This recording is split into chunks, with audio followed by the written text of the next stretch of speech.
একটি কক্ষে এক নারীর সঙ্গে ঘনিষ্ঠ অবস্থায় সংসদ সদস্য। রুমে থাকা সিসিটিভি ক্যামেরায় বন্দী হয় তাদের ভিডিও। এরপর ছড়িয়ে পড়ে সামাজিক যোগাযোগ মাধ্যমে। শুরু হয় তোলপাড়। প্রথমে এআই দিয়ে তৈরি ভিডিও বললেও ফ্যাক্ট চেক প্রতিষ্ঠান আসল প্রমাণ করলে পাল্টে ফেলেন সুর।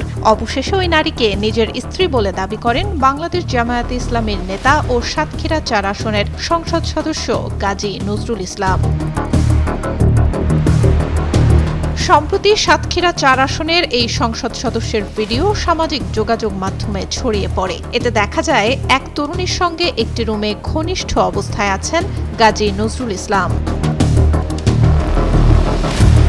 ভিডিওটি প্রকাশের পরই একে ভুয়া ও এআই প্রযুক্তি ব্যবহার করে বানানো ভিডিও বলে দাবি করেন এমপি নজরুল ইসলাম এবং সাতক্ষীরা জেলা জামায়াতের মিডিয়া সেল। তবে ভিডিওটি বিশ্লেষণ করে তথ্য যাচাইকারী প্রতিষ্ঠান রিউমার স্ক্যানার জানায় এটি এআই মেড ভিডিও নয়, বরং আসল ভিডিও। এরপরই ওই নারীকে নিজের দ্বিতীয় স্ত্রী বলে দাবি করেন নজরুল ইসলাম।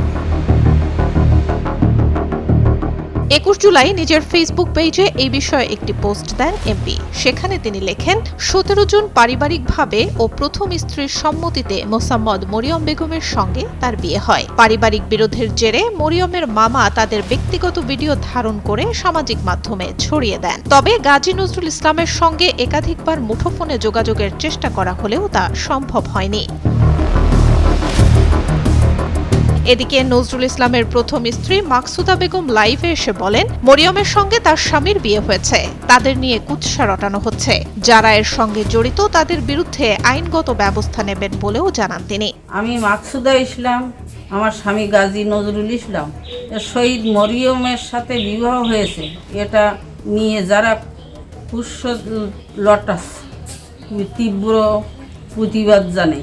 এর থেকে বিরত না থাকলে আমি আইনগত ব্যবস্থা নিতে বাধ্য হব। লাইভে আসেন এমপির দ্বিতীয় স্ত্রী মরিয়মও। বলেন, তাকে ও তার স্বামীকে নিয়ে সামাজিক মাধ্যমে বিভ্রান্তি ছড়ানো হচ্ছে। পরিকল্পিতভাবে এই ষড়যন্ত্র করা হয়েছে বলে দাবি করেন তিনি। আসসালামু আলাইকুম, আমি মোসাম্মদ মরিয়ম বেগম। আমি সাতক্ষীরা ৪ আসনের মাননীয় সংসদ সদস্য বীর মুক্তিযোদ্ধা গাজী নজরুল ইসলামের দ্বিতীয় স্ত্রী। প্রথমত, আমাদের বিয়ে কোনো গোপন বা অনৈতিক বিষয় নয়। ২০২৬ সালের ১৭ জুন সাতক্ষীরা শ্যামনগর আমার বাবার বাসায় উভয় পরিবারের সম্মতিতে পারিবারিক আমাদের বিয়ে সম্পন্ন হয়েছে। ১৩ জুলাই আমার স্বামী গাজী নজরুল ইসলাম তার ২ স্ত্রীকে নিয়ে ঢাকায় মগবাজার আমার বাবার অফিসে যান। এটি ছিল সম্পূর্ণ পারিবারিক একটি সফর। সেখানে পরিকল্পিতভাবে একটি অনাকাঙ্ক্ষিত পরিস্থিতি তৈরি করা হয় এবং পরে আমাদের স্বামী স্ত্রীর ব্যক্তিগত ভিডিও ছড়িয়ে আমাদেরকে হেনস্থ ও মানহানি করা হয়।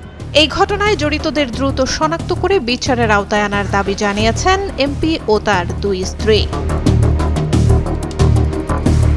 সুলতানা সুরমা, যুগান্তর নিউজ।